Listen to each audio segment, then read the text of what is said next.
आओ प्यारे बच्चों, एक नई कहानी सुनते हैं। एक दिन जंगल के किनारे एक साफ सुथरी झील के करीब एक हिरन चहलकदमी कर रहा था। हिरन बहुत खुश था क्योंकि आज का दिन बड़ा खूबसूरत था। अचानक इसने देखा कि झील के किनारे एक हाथी पानी पी रहा है।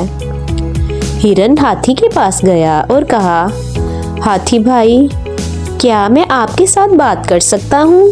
हाथी ने मुस्कुराकर जवाब दिया, जरूर, बताओ क्या बात है। हिरन ने कहा, ये झील कितनी खूबसूरत है। क्या आपने कभी सोचा है कि हम सबको मिलकर इसकी सफाई का ख्याल रखना चाहिए? हाथी ने सर हिलाते हुए कहा, बिल्कुल, ये तो बहुत अच्छी बात है। इसी दौरान झील के पानी से एक मगरमच्छ नमूदार हुआ। मगरमच्छ बहुत चालाक और मगरूर था। इसने कहा, तुम लोग कौन होते हो झील के बारे में फैसले करने वाले? ये झील मेरी है और मैं यहाँ जो चाहूँगा वो करूँगा। हिरन ने नरमी से कहा, मगरमच्छ भाई, हम तो ये चाहते हैं कि ये झील हमेशा साफ सुथरी और खूबसूरत रहे ताकि हम सब सुकून से यहाँ रह सकें।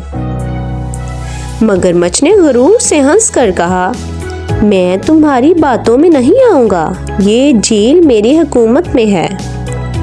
हाथी ने मगरमच्छ की बात को नजरअंदाज करते हुए हिरन से कहा, हम मिलकर काम करेंगे और इस झील को साफ करेंगे, चाहे कोई साथ दे या ना दे। हिरन और हाथी ने दूसरे जानवरों को बुलाया और सबको मिलकर सफाई करने के लिए कहा।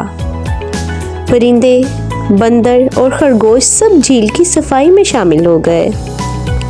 झील एक बार फिर साफ सुथरी और खूबसूरत हो गई। ये देखकर मगरमच्छ को बहुत गुस्सा आया।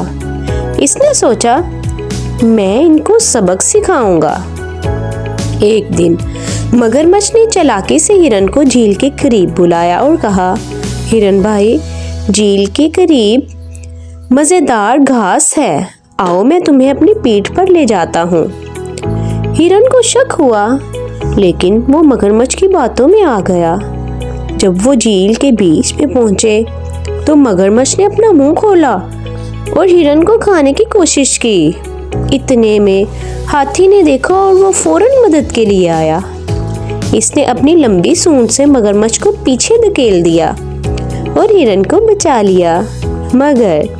मगरमच्छ को समझ आ गई कि इत्तेहाद में कितनी ताकत होती है। शर्मिंदगी के मारे वो झील से दूर चला गया।